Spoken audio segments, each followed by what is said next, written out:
Hey guys, welcome back to the Atypical Declutter game. My name is April and you are at Atypical Life. Today is day 23 and it's about putting yourself on a yes buy. It's way too over there. This is day 23 and this is about putting yourself on a yes buy. So, step one, put yourself on a yes buy while simultaneously putting yourself on a no buy. All right, so how do we do this? First off, let's go to wherever you like to make lists, open it up, and let's start making a list. We're going to do a yes category and a no category. The majority of our clutter accumulates because over time we have more coming in than we have going out. There are some extraneous circumstances, but for most of us, we have to stop bringing so much in. If we fail to improve the habit of overbuying, we will always inevitably return to the over-owning cluttered space that we're struggling with now. We will. It just happens.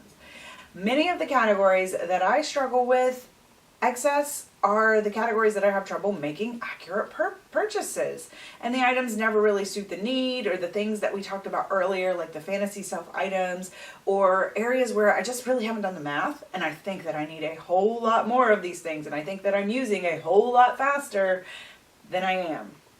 So once I have these items in my possession, though, it's harder to declutter them because of all the other reasons that we've talked about. We have the poverty complex, we have indecision, we have ownership bias.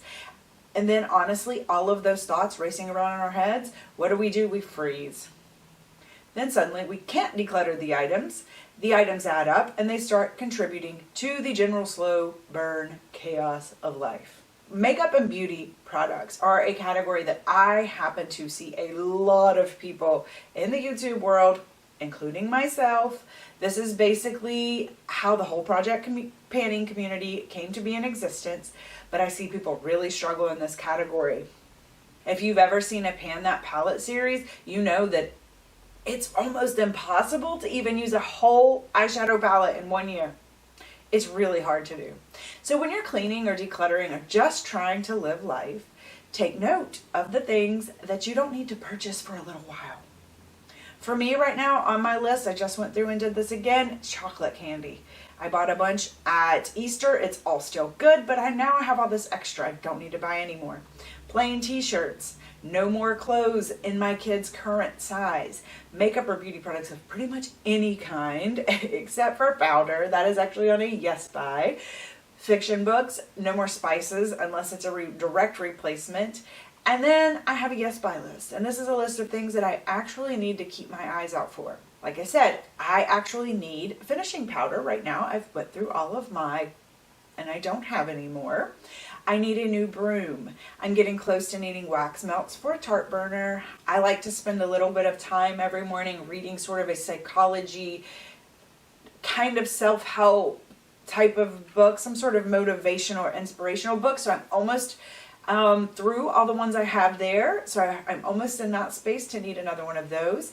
It is time to shop for Christmas gifts, which I've started to make my list for specific examples of things that I can buy. I love doing a yes buy because I feel like having that list of things that I can actually buy and things that I should be looking for keeps me focused. Because I feel like shopping and being out is sort of a pastime or it's social activity.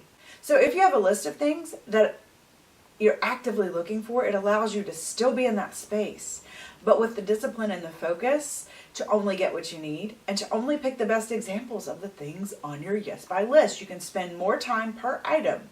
So you're picking out the best purchases for you. So for extra credit, when you're buying your yes buy items, don't just settle for the first thing that you come to.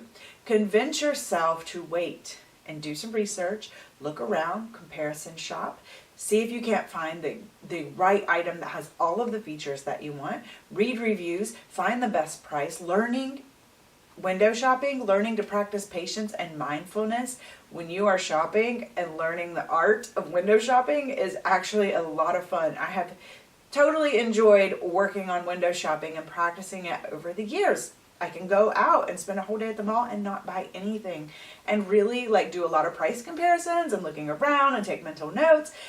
And I love it. I actually enjoy it. It's a nice time. It allows you to be out and about amongst beautiful items while knowing that you don't have to take any of it home. So tell me, do you guys ever practice no buys? What are your yes and no categories? And do you ever do yes buys? How do you do your shopping habits? I mean, yes buys in a sense are a little bit similar to having a list when you go grocery shopping, except this is more general. This is items you're looking for in the long term. So anyways, let me know how you guys approach your shopping and if any of that was helpful, and I will see you guys again soon. Bye.